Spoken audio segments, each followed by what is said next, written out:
Hello everyone, welcome to another exciting episode of Dayspring Discussions. I'm your host Sean McGahee, and this is a show where we talk about movies, TV, sci-fi, fantasy, comic books. If you geek out about it, we're going to talk about it. You can listen to Dayspring Discussions on iTunes, YouTube, Podomatic, and Patreon, and contact Dayspring Discussions on the Facebook group, Twitter account, and dayspringdiscussions@gmail.com. Well, happy Thursday, everyone. It is a lovely day here in Austin, Texas. Hope you guys are enjoying your week. I know, what are you thinking? I told you on Tuesday I wasn't going to have a show on Thursday, but things happen, guys. Now, tonight, I'm still planning on going to see the screening of the 1986 Transformers animated movie with my buddy Josh. I was planning on going to an earlier showing. Turns out it was already full, so I'm going to a later showing, so that gave me a little time. I got off work a little early because I wanted to do a show because, well, you know why I want to do a show today, guys. Something happened last night that, of course, you know I want to talk about. So I'm going to get to Dark Phoenix in just a minute. I got two small little stories that I want to talk about first, and then I'm going to go on a rant about the Dark Phoenix trailer, guys. Alright, so first piece of news for today. Summit Entertainment has announced that they are pushing back the Hellboy movie directed by Neil Marshall by 3 or 4 months. 4 months, right? Yes, it's 4 months. They originally were going to do January 11th. Now they're pushing it back to April 12th, just a week before DC and Warner Brothers' Shazam movie comes out, and it's also going to be the same release date as Robert Downey Jr.'s The Voyage of Dr. Dolittle. Now, the film stars Stranger Things star David Harbour as the title character Hellboy, and people have been looking forward to this new remake of Hellboy. Turns out it might be a little darker than the previous Guillermo del Toro incarnation we've gotten. I'm excited for it. I like the character of Hellboy.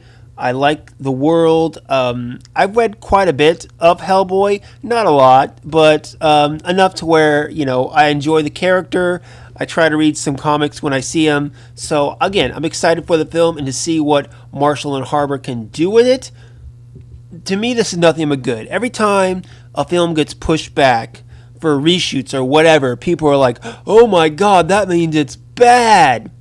It doesn't mean that. It just means that the studio and the people making the film want to make it better. And why not? The better the film, the more money it's going to make. Now, pushing back from January to April, I think shows a lot of confidence. You know, pushing closer to that summer date where April, like I said, it's going against Shazam and other popular films, means that they're more confident in the film, perhaps. Or, like I said, it could mean that maybe they just need a little more time to finesse it. Either way, I'm okay with pushing it back. But again, if they are going to release it in April, right up against, you know, Shazam and close to Avengers 4 and other summer blockbuster films where it might not have the longevity it could have had in January, I think it's a good sign, honestly. So I'm okay with this. You guys fire back. Let me know what you think. Next up, now on Tuesday's show, I was talking about how Warner Brothers had set a release date, February 2020, for their Birds of Prey film. And yesterday, it was announced, looks like they've done some casting. So, looks like Warner Brothers has cast Mary Elizabeth Winstead as Huntress and Journey Smollett-Bell as Black Canary. Now, Winstead is most known for her roles in Scott Pilgrim vs. the World and 10 Cloverfield Lane. Smollett-Bell might not be as recognizable to some of you, but she definitely is to me. Okay, why? Because she's Friday Night Lights alumni. She was also in the HBO show True Blood. To me, Friday Night Lights is where I know her from. Before that, actually, she actually played in Full House. She was one of Michelle's little friends as well. And in the show, just a little FYI, let you know how old I am. I remember there was an episode where we find out that her character's uncle is Little Richard, and Little Richard comes in, and that just shows you how old and corny I am. But anyway, Friday Night's alumni, I'm glad to see them get work no matter what they do, so I'm okay with this. Both of them are very talented actresses. I'm totally fine with this now. With Black Canary, they are changing her ethnicity. And that's fine because nothing in Black Canary's storyline says she has to be a blonde white girl, okay? You want to change her to an African American? I'm fine with that. Smollett Bell, good actress. I know she can pull off the part. Same thing, Winstead. It said also that they're looking to maybe cast a bigger name for Black Mask, maybe even looking at Ewan McGregor. That's fine with me. So as of right now, they said there's only one more major role to cast, which is Renee Montoya. Now, I thought Batgirl was going to be in this, okay? But allegedly, they're saying she's not going to be in the film. Instead, Cassandra Cain, who later becomes Batgirl in the comics, is going to be featured as a young girl in this film. Don't know how I feel about that, honestly. I mean, Batgirl was always the big draw for Birds of Prey, and Huntress and Black Canary were kind of in the background. Now, we also know that Margot Robbie is going to be in this one as well, back as Harley Quinn. And again, taking away a big character like Batgirl, I just hope that doesn't mean they're going to focus on Harley Quinn. That's not what I want. That's not what I think is going to be the best story. So I'm hoping that's not the case. But as far as this casting goes, I'm okay with it. We'll see how the rest of the film shapes up and go from there, guys. So let me know what you think about the casting. Facebook, Twitter, and of course, dayswingdiscussions@gmail.com. All right, guys. Well, it is that time. Let's sit down and get into it. So a couple days ago, someone posted online a leaked trailer from, I think it was overseas, some like viewing of the Dark Phoenix trailer. And, you know, it was like camera phone and it was hidden down below. So half the screen you could see and the other half was a chair. It was just horrible. But it leaked out. So I knew because of that, it wasn't going to be long before Fox released the actual trailer. Lo and behold, we got it last night. It premiered on James Corden, The Late Late Show. Now, I'm a guy in his mid-30s, okay? I may stay up for The Late Show, but The Late Late Show is a little too much for me, okay? I'm sitting there laying on the couch, checking YouTube, hoping that it breaks early online so I don't have to stay up later to watch it on James Corden. It doesn't, and I end up falling asleep on the couch, and I wake up, and the trailer's playing. So I rewound a little bit, you know, watched the intro by Sophie Turner, and watched the trailer a couple times, and then I went to bed. And then this morning I posted it online and watched it a couple more times. Now, as I've said many times before on this show, there are three things that I totally geek out about, that if you get me talking about, I could talk about forever. One is Superman, and the other two, tied for first place, are Star Wars and X-Men. Depending on what kind of mood I am, I may say I like Star Wars better. Some days I may say I like X-Men better, but I've read X-Men comics and loved X-Men way longer. I mean, this show is an X-Men reference. So needless to say, I'm a big X-Men fan. So I was very anxiously awaiting this trailer. Now, the X-Men film series has had kind of a bumpy road. Okay, you had X-Men back in 2000, which I remember back in my hometown, Kokomo, Indiana, it was coming out, and the Kokomo Tribune was for people to send in and tell us who your favorite X-Men was. And I said it was Iceman, and I got published in the Kokomo Tribune, and I won 2 tickets on opening day to go see X-Men, which was cool. And then you got X2 for a long time, probably one of the best ever comic book films to come out. And then we had X3, which was a huge steamy pile of garbage. So that was your X-Men trilogy. And it was okay, but as comic movies have gotten better and better, we expected more and more. And X-Men Days of Future Past, in my opinion, is my second favorite comic book superhero movie, right behind Captain America Winter Soldier. I love that film. I really think James McAvoy should have got some kind of award nomination for that, Oscar, whatever. Thought he did a great job in that movie. X-Men First Class, I'm not that big of a fan of, but it's a counterpart to Days of Future Past, so I understand that. And then X-Men Apocalypse, while I understand people weren't crazy about it, as an X-Men fan, I enjoyed it because we saw stuff that we really haven't seen in comic books, such as a psychic battle, Magneto messing with Earth's magnetic pull, and of course, we've seen it before, but Jean phoenixing it out, or whatever you want to call it, summoning that. But by the end of Apocalypse, we had another trilogy, almost a prequel trilogy, if you will, which I think most of us agree is better than the original trilogy. For me, I'm a big Cyclops guy. Okay, when I was younger, I liked Gambit. Iceman, I think, still pretty cool, but as I've grown up and matured more, I'm really a big Cyclops guy. I can talk to you about it a little more in depth. Just message me, and I'll let you know why I like him so much. But him and Jean Grey have, that bond.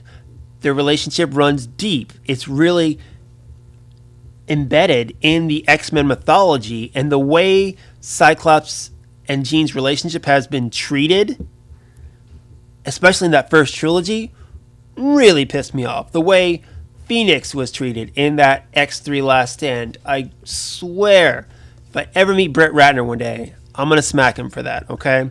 But now, looks like we're getting another shot at the Dark Phoenix saga. Bryan Singer is not directing this one. He's directed X-Men, X2, Days of Future Past, and Apocalypse. He's sitting this one out, and we got Simon Kinberg, a man who's been involved in the X-Men franchise going back since Wolverine Origins, which was a horrible film, but nonetheless, he's been there since the beginning, helping to produce and write. That doesn't mean he knows how to direct. He's been around, enough productions where I have some confidence in him as a storyteller, but, directing is different from producing, which is different from writing, and doing a big budget film like this is a little worrisome. It's probably my main worry of the film. Another disappointment I had is because Apocalypse didn't do that well, I don't think they got the budget on this film that they should have. And to me, it kind of does show in the trailer a little bit, and maybe in the story too. The Entertainment Weekly article that came out months ago with Sophie Turner on the cover with the pictures got me very excited. Reading the interview with Kinberg, where how he was writing and how he felt he really wanted to bring the Dark Phoenix saga into this, it got me excited. Watching the trailer, I feel like, I don't want to say disappointed, really. I really don't. It's not what I expected. I was hoping for true Dark Phoenix story. And to get a true Dark Phoenix story, you got to go galactic. Okay, you got to bring the Shi'ar, you got to bring the Starjammers, Gladiators, all that stuff, which in my eyes opens up a whole new world for the X-Men as far as broadening the world. But I think the budget had, a little bit handcuffed on some stuff, but also this looming deal with Disney. People at Fox have got to be thinking about themselves and their jobs. And for almost a year now, I feel like it's been this little heavy cloud over the X-Men films. Deadpool 2, Dark Phoenix, New Mutants, which was pushed back a year. It's, I feel like it's tainted these films a little bit as far as them coming out and what to expect from them. Now, the film comes out in 5 months, Valentine's Day, 3 years after Deadpool 1 came out on Valentine's Day. And given the fact that it is Valentine's Day, I'm hoping that, the real core or a big part of the Dark Phoenix saga was the Scott-Jean relationship. And I think you could definitely make this a good love story for Valentine's Day if you did it right. We'll see if they're considering that. I don't think they were, considering it was supposed to come out in November. But anyway, it's a teaser trailer. So it's supposed to just give us a little bit of what we're going to get. Some people think we should get trailers, a year in advance and should be awesome. I don't believe that. It's always been my philosophy is if it's a highly anticipated film, 6 months beforehand, give us a teaser. 3 months beforehand, give us a full trailer. 1 month beforehand, give me another trailer. None of which I want to spoil any big plot points or big things going on in the film, and I'm happy. 5 months before this film comes out, we get its first trailer. I'm okay with that. I'm sure we're going to get at least one more, probably two It's just a story that bothers me maybe a little bit. But again, that's because I'm such a big X-Men fan, and I expect a lot from the Dark Phoenix saga. And I expect a lot from a film called Dark Phoenix, which is the essential X-Men storyline. I mean, I don't think anyone can really deny that when you think about the most important X-Men storyline, it's Dark Phoenix.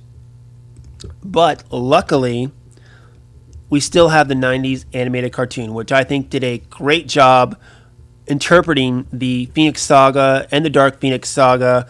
Guys, if you haven't watched those, you can find them online. Just buy the DVD and watch it. It's a great interpretation because I don't think we're going to get it in this film. So if you want a really true good adaptation without actually reading the comics, go watch I think it's 4-part episodes of Dark Phoenix Saga, and then you'll get an idea of what it's all about. Okay, I feel like I'm rambling right now, so I'm just going to go ahead and get into the trailer and, just kind of break it down a little bit. We started off here. We have little Jean Grey going to Charles. Can you fix me? Jean, you are not broken.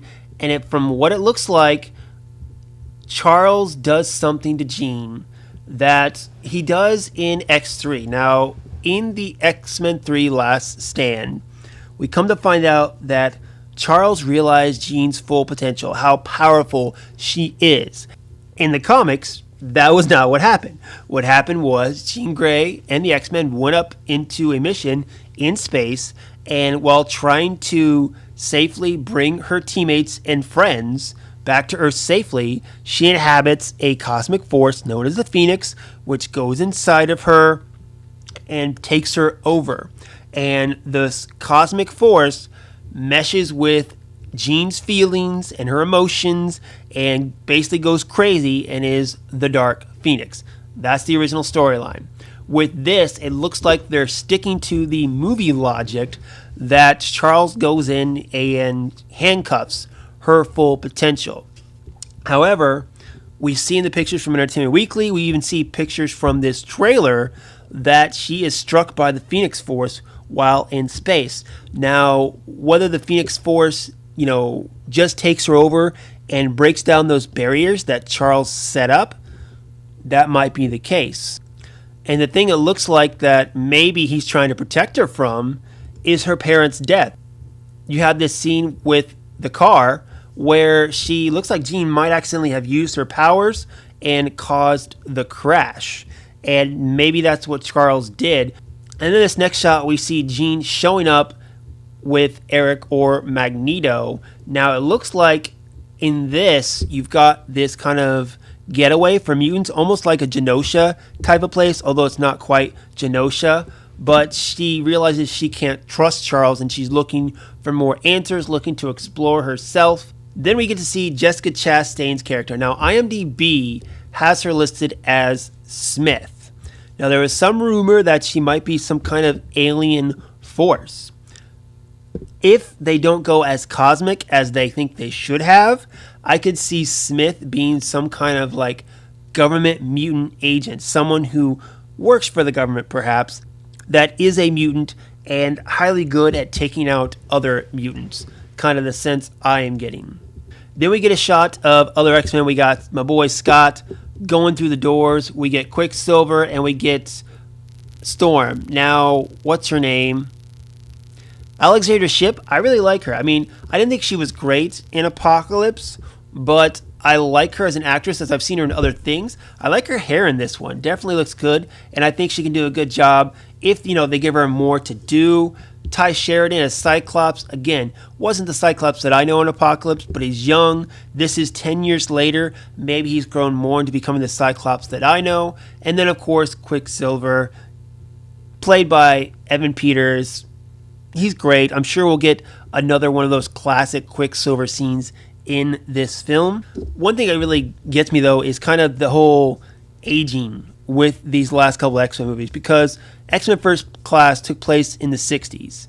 Then we jumped 10 years in the 70s for Days of Future Past, jumped 10 years in the 80s for Apocalypse, and then this one's supposed to be in the 90s. And if you just look at it, obviously First Class was in 2011?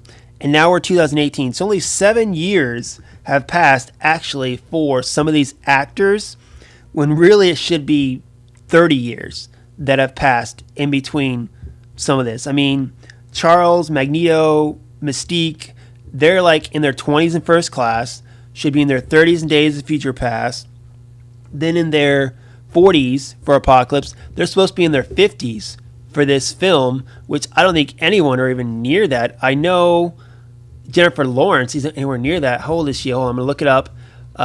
She is 28. Just about. Yeah, she's 28. Nowhere near 50 on that. James McAvoy, let's see here. He's a little closer to it. He's probably, what? Let's see here. He's 30. No, he's just almost in his 40s, actually. And then Michael Fassbender, I think he might be in his 40s. Let me see here. Yes, he just passed and he's like 41 or something like that. So they're supposed to be in their 50s and they're, barely not even in their 40s, some of them. So there's your little information right there. And there's this classic shot of all of them walking up to Jean, and they're in their X-Men outfits. Now, this one is reminiscent of Grant Morrison's X-Men run back in the early 2000s. I was hoping the fact that we were in the 90s, we get the classic cool 90s look with Cyclops in his blue and gold. Maybe Kurt Nightcrawler was going to be in his red and black. And then, of course, Quicksilver would be in like his gray lightning bolt outfit. But looks like they're going with the more uniform look, which I'm okay with. I like that now we can do this. Back in 2000, the original X-Men movie, they put him in black leather. They didn't dare do, the colorful outfits. There was even a joke in the film between Cyclops and Wolverine. He's like, you actually go outside in these? And Cyclops is like, well, what do you expect? Yellow spandex? Of course, referring to his normal comic book outfit. There's a scene where she's in the alleyway and she's crying and struggling, and she knows there's something inside of her that is not right, something she's dealing with, or the fact that, these feelings or memories, perhaps of her parents that Charles locked away, are coming back to her, and she's grieving about that. And we get some funeral scenes. Now, here's the big theory going around, just based on this teaser. Remember, it's just a teaser trailer. But a lot of people think there's going to be the funeral scene, and some people are thinking it's going to be Mystique, Jennifer Lawrence, that goes. Now, back when Apocalypse happened, I thought maybe she was going to bite it then. The Mystique character, I don't like that they made Mystique such an important character simply because she's played by Jennifer Lawrence. Back in First Class, yes, she was an important character. I get that.